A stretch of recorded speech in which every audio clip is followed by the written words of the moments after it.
I brought you guys along with me on my journey through getting hospitalized and navigating a psychotic episode. And it's been about a month or so, maybe a little bit longer since that happened. And so there are things that I've been struggling a little bit more with or working on trying to figure out or how to manage or how to navigate. And I actually just had a therapy appointment yesterday, and I was talking to Rob afterwards about everything we discussed. And he actually came up with the idea to just make a video about that because I think a lot of the things that I'm currently dealing with or working on or struggling with to a degree are things that a lot of people who are living with chronic mental illness grapple with. And some of them, I think, perhaps oftentimes unknowingly grapple with. And they're issues that I know I haven't had a ton of awareness around in the past or even still to this point. And so I think it might be helpful to talk about some of these things that I'm struggling with or working on. I think something that became kind of imminently clear to me post-hospitalization and in the sort of month that has followed it is how important routine and creating that sense of stability is for me. I think that part of what led to me having a psychotic episode and part of being hospitalized and whatnot was not being able to effectively manage the stress in my life and not being able to effectively lean on balance that I have, a routine that I have. And so that is something that I talked a lot about with my therapist yesterday, and a lot about how to kind of build my life around having a little bit more structure, because I think that something that I struggle with and something that I know a lot of other people who are living with mental illnesses such as schizoaffective disorder or schizophrenia struggle with is executive functioning. And it's hard, especially with what I do for a living, where there's not really a lot of structure to it. It is very, very flexible. It's hard for me sometimes to know how to put everything together and how to be effective in terms of structuring my daily life and what to do and whatnot. And so back to that executive functioning piece, it's hard sometimes to identify what needs to get done and take the appropriate steps to get that done, and to kind of take each of those steps moving forward to get something done is oftentimes very difficult for me. And I know a lot of other people who live with mental illnesses like schizoaffective disorder. That's something that I'm really focusing on, is how to better structure my days and how to work on fitting in things that I know contribute to my wellness. We just went on vacation with our family the last week, and it was a really, really wonderful vacation. But something that I really, really noticed was how much more difficult it is to manage my symptoms and to manage my illness when sleep is compromised. I wasn't getting a lot of sleep, and my baby was getting up at dawn, which is like 6 a.m. And so that really took a toll on me, as well as just having, huge amounts of socialization, which I'm not used to and can take a toll on me as well. But I think really the sleep piece. And so understanding that things like sleep and nutrition and exercise is a really big one for me, need to be prioritized in terms of figuring out how to get enough of it while also not getting too much of things like exercise and overdoing it and burning myself out and whatnot. That's been a struggle of mine too. But figuring out how to incorporate these things into a routine has been, a focus, and is something that I'm going to focus on for the foreseeable future. Something that I haven't talked a lot about, or I don't know if at all on this channel, is that I am actually in the process of returning to school to get my master's in social work. And I actually got accepted into the program last year. It actually was a point of a lot of conflict or tension and whatnot between myself and Rob, because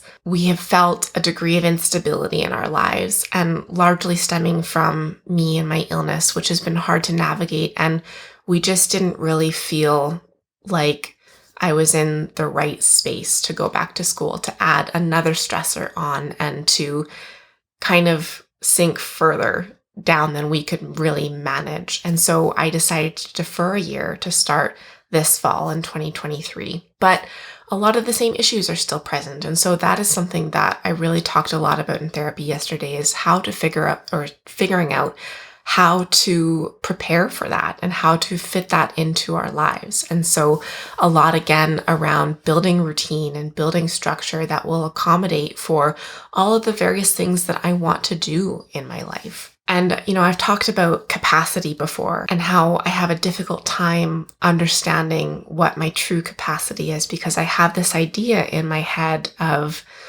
what my ideal capacity is, or perhaps even what my capacity was before I became ill. And it's different, unfortunately, than what my real capacity is living with schizoaffective disorder. And so that has been a journey in and of itself, learning how to accept and how to work within my capacity and make decisions about my life that fit within my capacity. I feel like I'm overusing that word, but it really has been a steep learning curve trying to figure out how to accept that my capacity is different than I want it to be, different than oftentimes I think it is, and ultimately making decisions that don't fit within my realistic capacity harms me and harms my partner Rob and harms my family because I'm burnt out and can't show up in the ways that I want to show up when I'm making decisions outside of my capacity. And so, long story short, that has been a huge focus in my therapy and in just trying to figure out how to live a more balanced life. And I think that stuff like that is often untalked about or unrecognized difficulties or challenges that someone who's living with a chronic mental illness like schizoaffective disorder faces. The name of this channel is Living Well with Schizophrenia. And, by all means, I do live quite well with my illness with schizoaffective disorder, but there are still very real challenges to living with and managing a chronic mental illness like this. And this is one of them, figuring out how to accept your capacity or accept other facets of the illness and how to live with those things can be really challenging. And so I think I was kind of running full steam ahead with school because I wanted to be able to do it. And I know that I can do it, but I wasn't really taking into consideration or planning for accommodations or adjustments to my life that I needed to make in order to set myself up for success with it.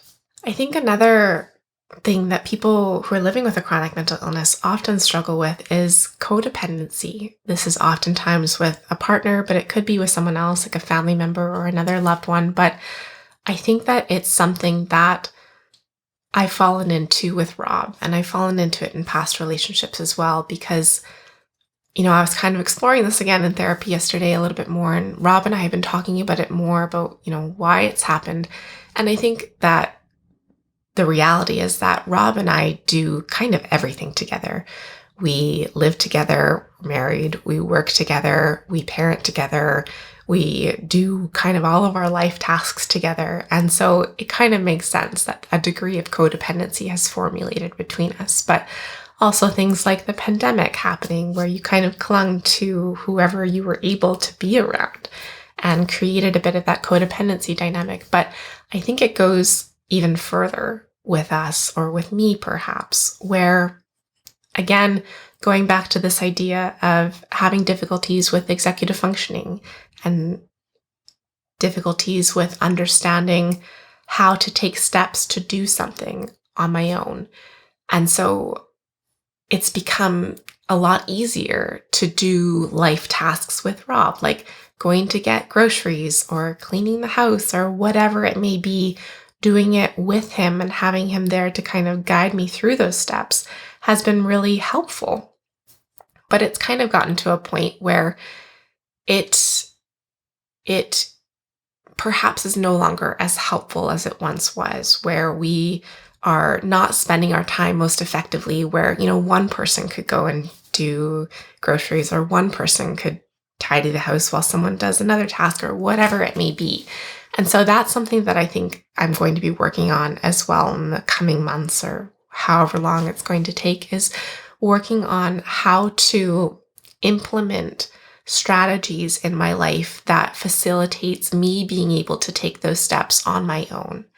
And so I had brainstormed the idea of literally dividing up household tasks between myself and Rob and, understanding and having it written out in front of me what is expected of me. Because kind of abstract concepts like understanding what's expected of me without it being explicitly stated or written down is difficult. I never really understood when they say that people who are living with schizophrenia struggle with abstract thought, but I think it largely is kind of that sort of thing that I really, really struggle with grasping abstract concepts like that and translating it into actionable items or actionable tasks or whatever things that I need to accomplish. And so, yeah, having something written down that explicitly states what's expected of me in a week or in a day or in a month or whatever, a month may be too long, but whatever it may be, I think that that is going to be beneficial to me in terms of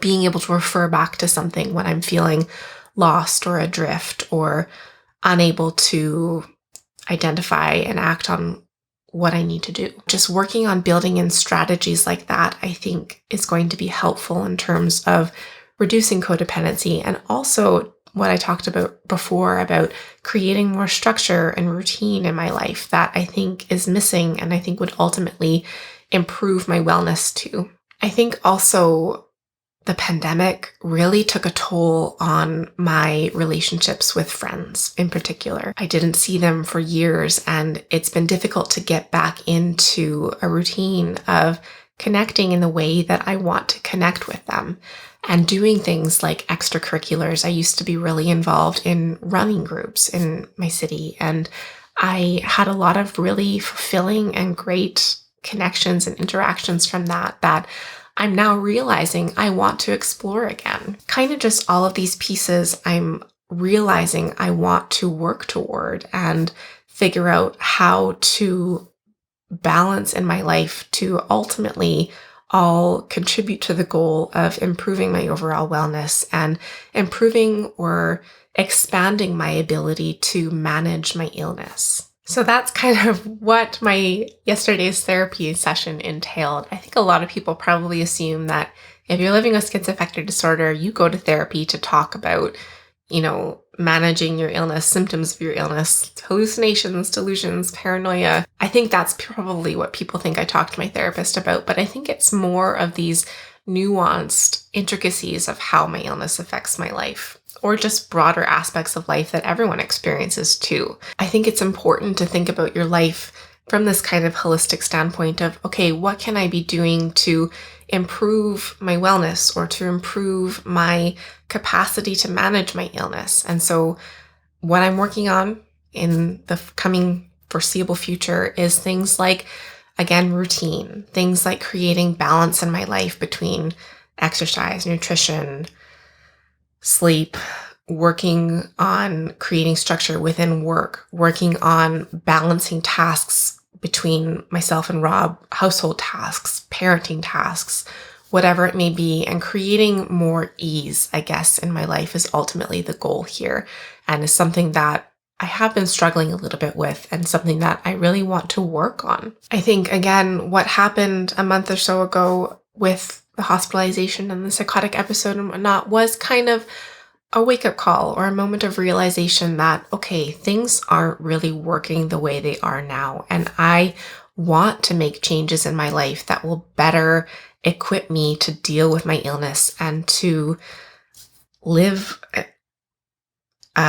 more, I don't know, the word ease keeps coming to mind, living and feeling more ease with how I live my life. So those are the things that I'm working on. I would love to hear what you're working on in order to create more ease in your own life or to create more capacity to manage your illness and general wellness. So that's kind of an update on my life, what I talk about in therapy and what's kind of on my mind and goals, I guess, that I'm working on right now in order to come to a place of more wellness or to increase my capacity to deal with and manage my illness on a day-to-day basis. It can be really, really difficult and overwhelming just managing symptoms of an illness like schizoaffective disorder or schizophrenia or whatever chronic mental illness you're dealing with.